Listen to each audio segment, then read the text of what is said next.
Assalamualaikum warahmatullahi wabarakatuh. Halo teman-teman semua, apa kabarnya hari ini? Semoga dalam keadaan baik semua ya. Oh ya, pepatah mengatakan tak kenal maka tak sayang. Maka dari itu perkenalkan, saya Putri Maharani dengan NIM 209011037 dari kelas PI 1. Nah, tujuan saya di sini yaitu untuk memenuhi tugas dari dosen saya, Dr. Muhammad Uyun MC, dalam mata kuliah Psikologi Pendidikan. Sebelum memasuki materi, ada baiknya kita membaca basmalah terlebih dahulu. Bismillahirrahmanirrahim. Nah, teman-teman tahu nggak nih, psikologi pendidikan itu apa sih?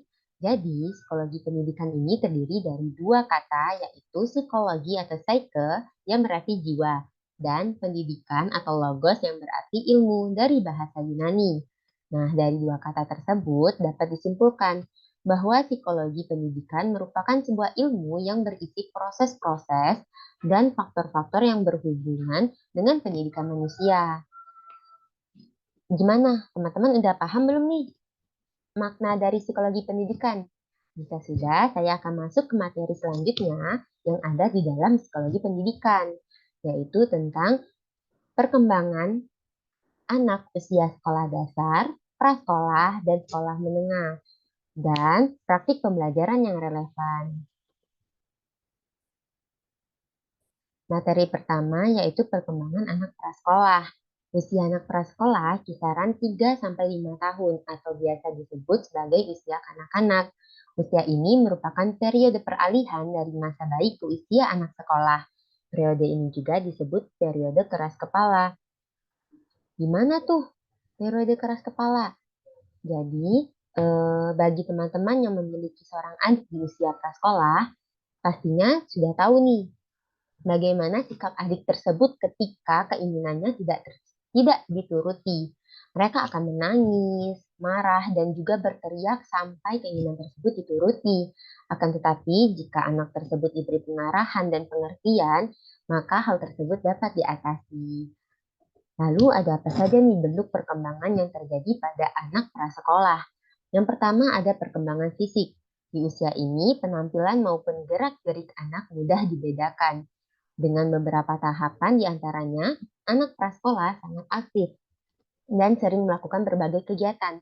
Otot-otot besar pada anak prasekolah juga lebih berkembang daripada kontrol terhadap jari dan tangan, sehingga anak tersebut masih belum bisa melakukan kegiatan yang rumit. Anak juga masih sering mengalami kesulitan untuk fokus, melihat benda atau objek yang sangat kecil. Walaupun tubuh anak lentur, tetapi korak kepalanya masih sangat lunak. Lalu yang kedua ada perkembangan kognitif. Pada umumnya anak prasekolah terampil dalam berbahasa. Akan tetapi kompetensi anak juga perlu dikembangkan melalui interaksi, minat, kesempatan, serta mengagumi dan kasih sayang yang dapat mengembangkan kognitif pada anak prasekolah. Selanjutnya yang ketiga ada perkembangan kreativitas, yang dimana anak prasekolah cenderung melakukan dusta putih atau membual sebagai bentuk peralihan dari masa kreativitas imajiner dan animasi pada masa awal batita. Tujuan anak membual tersebut bukan untuk menipu orang lain, akan tetapi karena mereka merasa yakin bahwa hal tersebut benar dan ingin bualannya didengar oleh orang lain. Maka dari itu, orang tua harus dapat memberi pengarahan atau pengertian bahwa yang mana yang baik dan mana yang benar, agar bualan tersebut tidak menjadi berkelanjutan untuk di masa yang akan datang.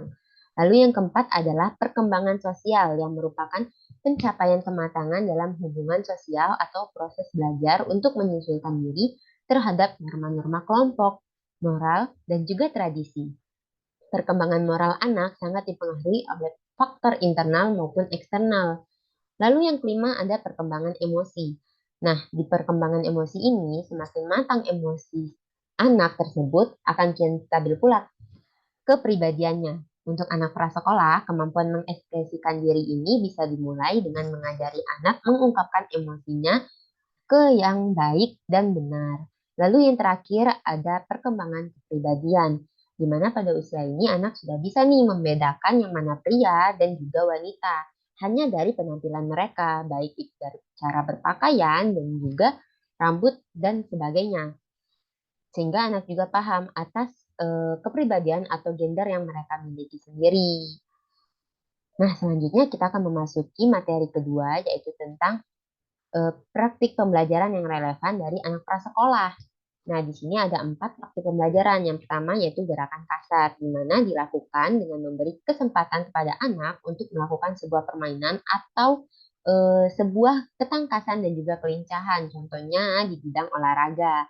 Lalu yang kedua yaitu gerakan halus, di mana anak diberi pengajaran secara langsung seperti mengajarkan cara menggambar, melukis, dan sebagainya.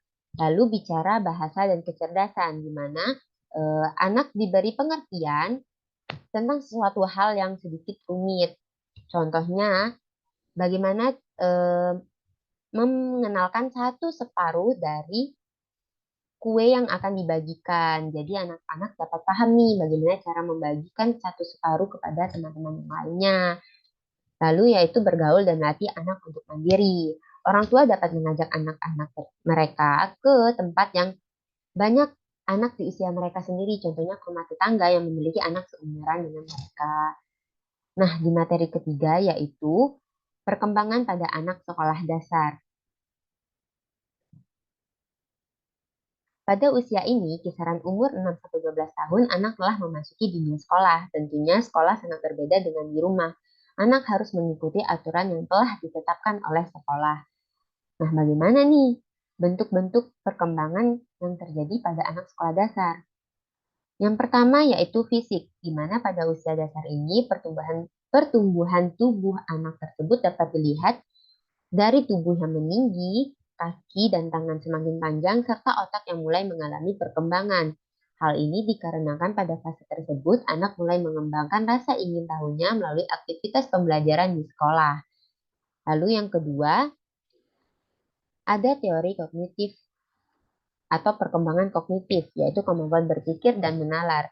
Nah, teori kognitif Piaget menjelaskan bahwa pemikiran anak-anak usia sekolah dasar disebut pemikiran operasional konkret. Makna dari operasional konkret ini sendiri yaitu kondisi di mana anak-anak sudah dapat memfungsikan akalnya untuk berpikir logis terhadap sesuatu yang bersifat konkret atau nyata. Selanjutnya itu perkembangan sosial terhadap diri sendiri. Nah, di perkembangan ini perlu adanya bimbingan dan pengarahan dari lingkungan sekitar.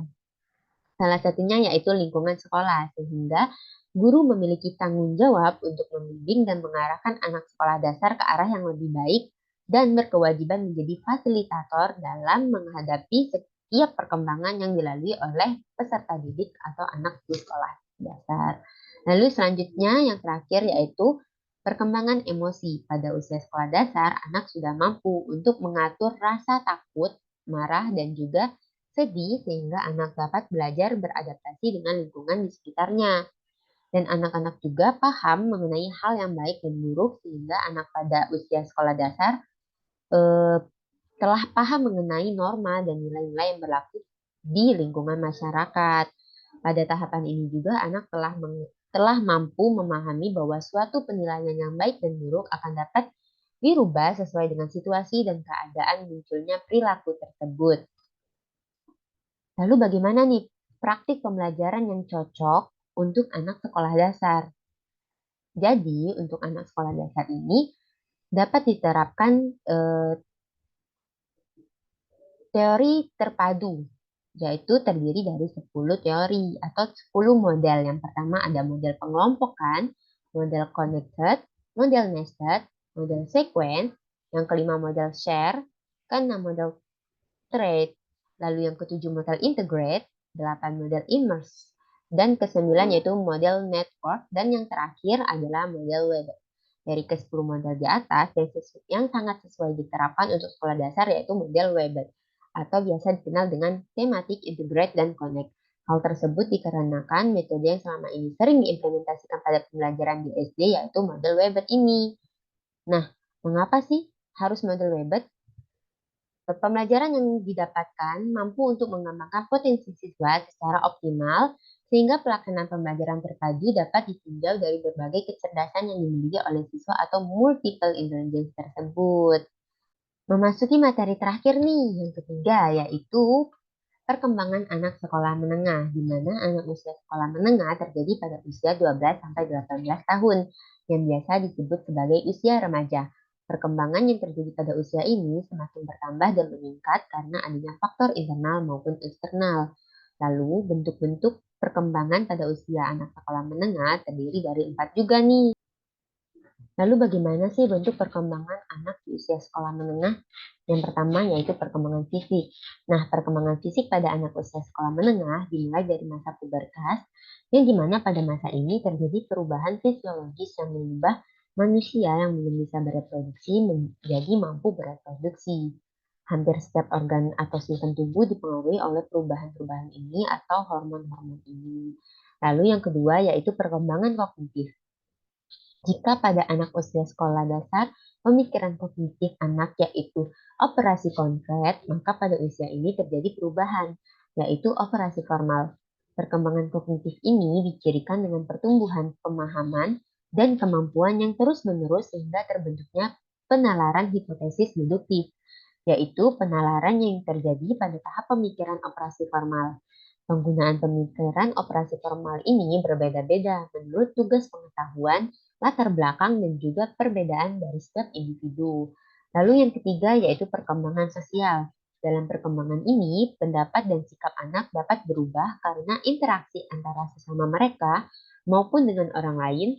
Selanjutnya perkembangan yang ketiga yaitu perkembangan sosial, di mana dalam perkembangan ini pendapat dari sikap anak dapat berubah karena interaksi antara sesama mereka maupun dengan orang lain itu berbeda. Tuntunan sosial pada perilaku sosial anak tergantung dari perbedaan harapan budaya di masyarakat dan juga lingkungan sekitar yang menjadi tempat tumbuh kembang anak tersebut. Lalu yang terakhir yaitu perkembangan kepribadian.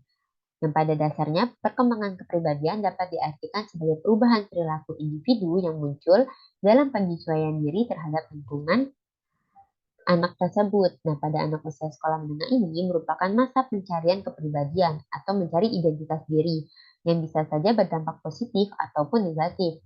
Semuanya tergantung pada lingkungan sekitar anak tersebut dan bagaimana pemahaman anak tersebut membedakan yang baik dan juga buruk. Tentunya pada anak usia sekolah menengah ini juga diperlukan praktik pembelajaran yang relevan nih. Nah, apa saja sih praktik pembelajaran yang relevan tersebut?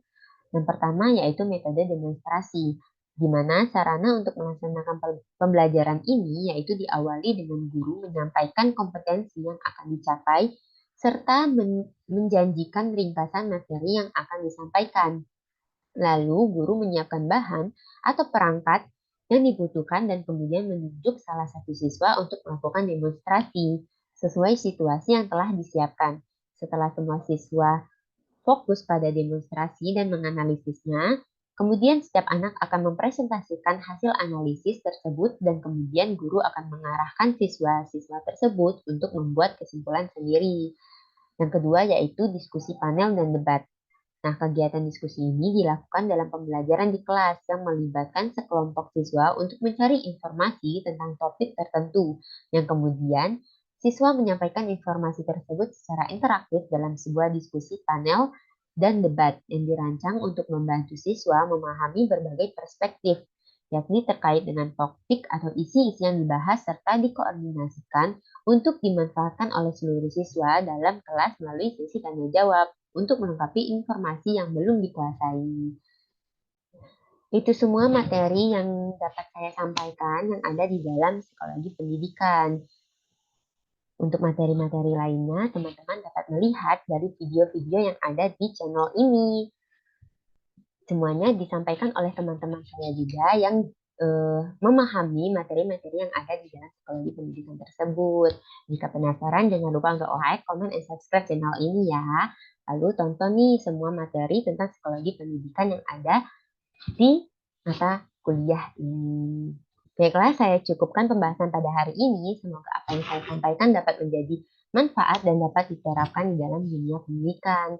Apabila ada salah kata, saya minta maaf kepada Allah, saya mohon ampun. Wallahul muwaffiq ila aqwamit thoriq. Wassalamualaikum warahmatullahi wabarakatuh. Dadah.